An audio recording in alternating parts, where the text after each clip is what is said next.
Hi, this is Sarit Switzer, and welcome to the It Is Taught podcast, a podcast devoted to the teachings of Rabbi Shneur Zalman of Liadi as recorded in his most famous work, the Tanya. My hope for this show is to make these teachings accessible and relatable to the average person, regardless of prior Jewish education or affiliation.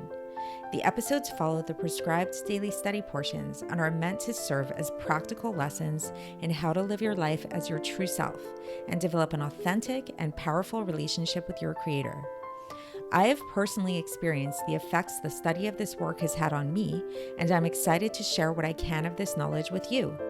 So please join me on this journey of learning, self-growth, and connection with your source.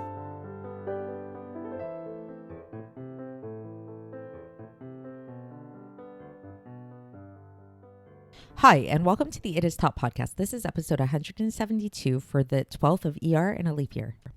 So one Shabbos, I was visiting my brother and his family, and I was hanging out with my cute and very brainy little nephew. I think he was around 9 years old at the time.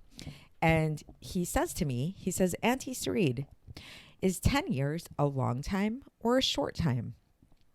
And not knowing where he was going with this, I thought for a second and I said, well, 10 years, that sounds to me like it's quite a long time. And he replied, he said, no. He said, 10 years? 10 years is a very short amount of time.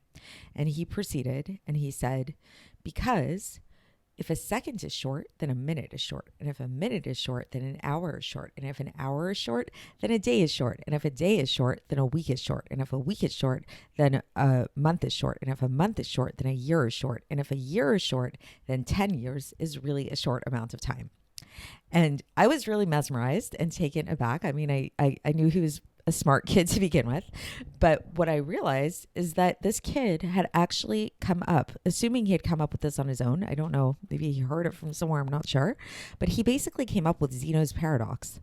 So Zeno's paradox, for those of you who are not familiar, is this, it's a paradox that was set forth by a Greek philosopher named Zeno, who basically explains how motion is an illusion.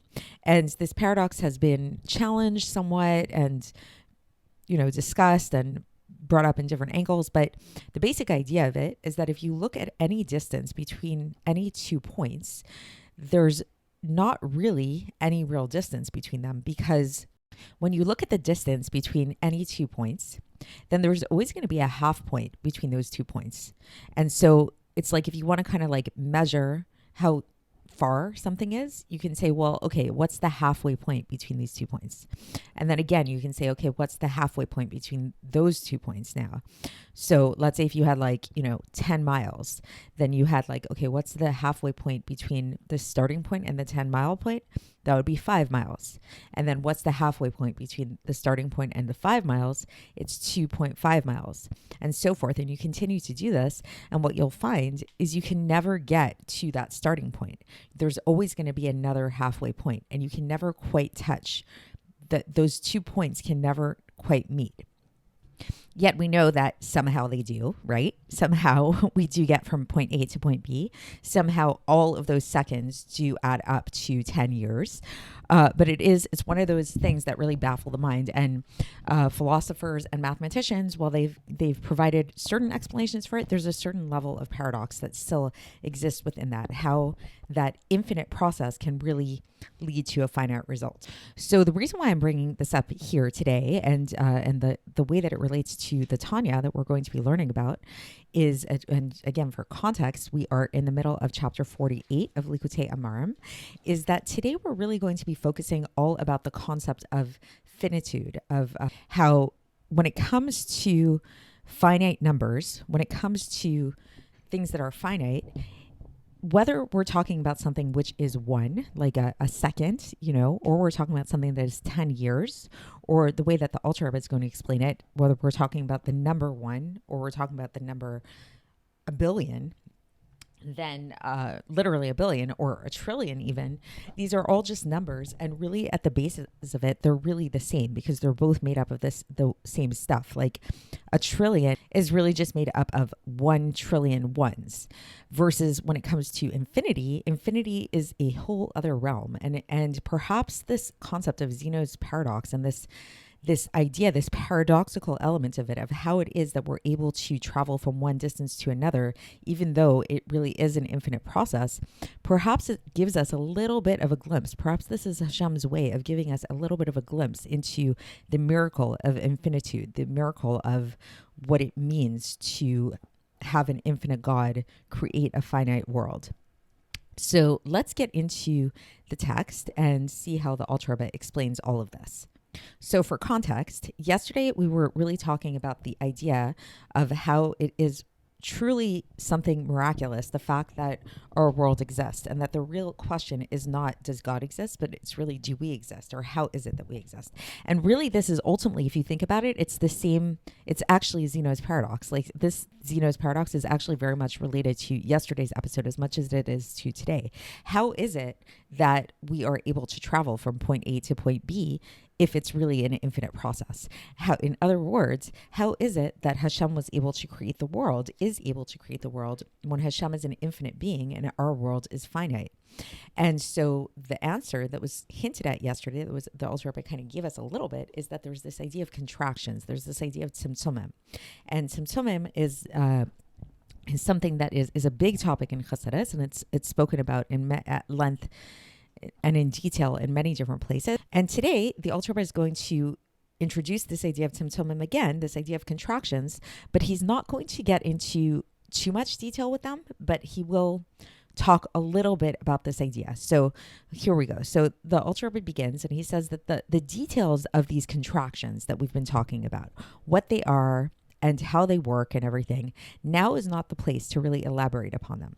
However, says the Alter Rebbe, in a general sense, they act in a way of concealment and obscuring of the drawing down of the light and the vitality, so that this light and vitality will not come down and be drawn and illuminated into the lower realms in a way of revelation, to be able to be vested within them and to be able to influence them and give them vitality in a way of making them come into being from something from nothing, but rather this light comes down in a way, these concealment, these tzimtzumim cause the light to come down in a way that it just gives like a glimmer of the light and the glimmer of the vitality, and this causes so that these beings, these creations, including us down here, will be in an aspect of finitude and of limits.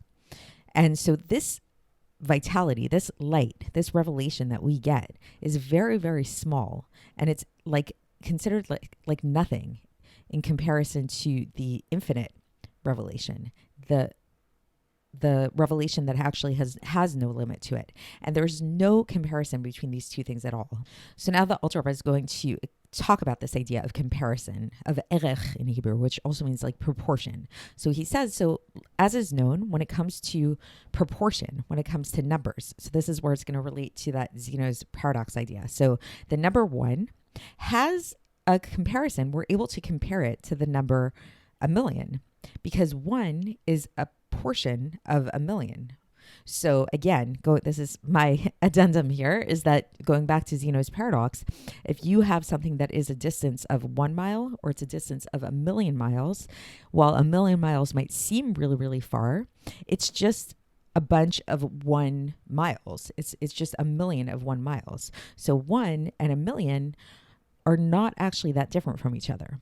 However, when we talk about something which is beyond limits and beyond any numbers, that there is no relations between it. So even if you take something like 1 billion or 1 trillion, when you compare it to infinity, then there's no comparison between it at all. So, and again, going back to Zeno's paradox, this is why it's such a paradoxical thing, that it's like, yes, we're going 1 mile, another mile, 2 miles, 3 miles, and we're having that distance each time we go, but this is an infinite process. And this is why it's so hard for us to grapple with this, because infinity and finitude don't really work together, and it doesn't really make sense. And this is what the Alter Rebbe is teaching us, is that even when we take huge numbers like 1 billion or 1 trillion, when compared to infinity, there's absolutely no comparison between them.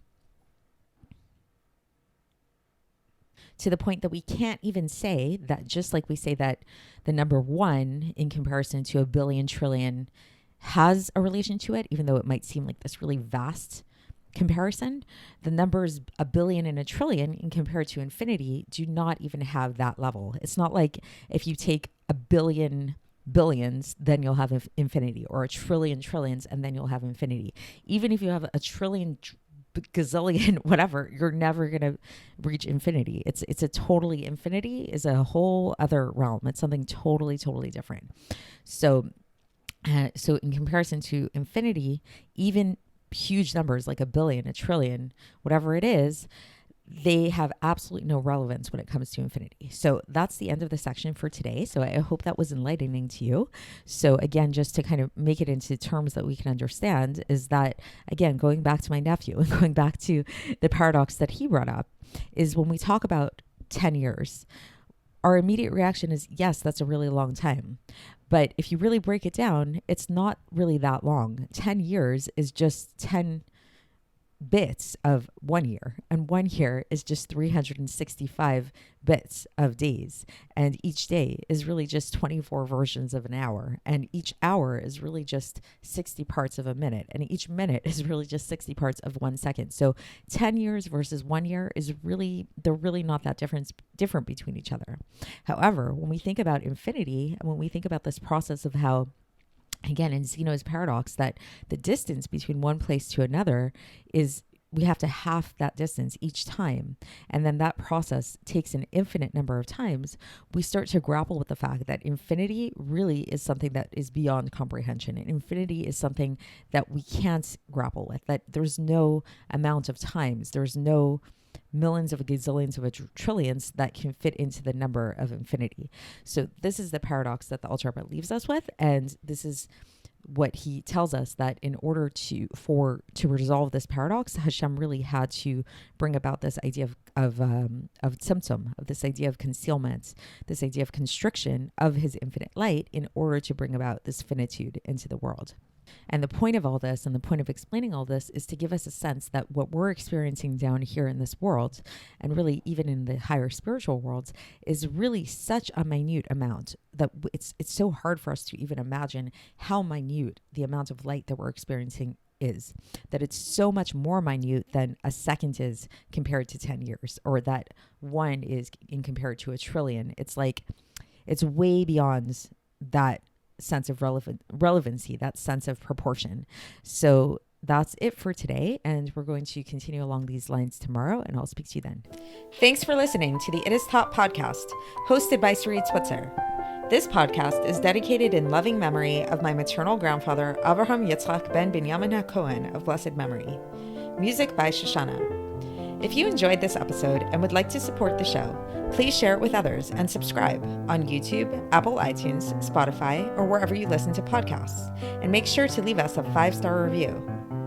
To find out more about the It Is Taught project, including more information on my soon-to-be published book, please visit our website, itistaught.com. To catch the latest from me, follow me on Facebook, Instagram, and Twitter. Looking forward to speaking with you tomorrow, and until then, have a great day.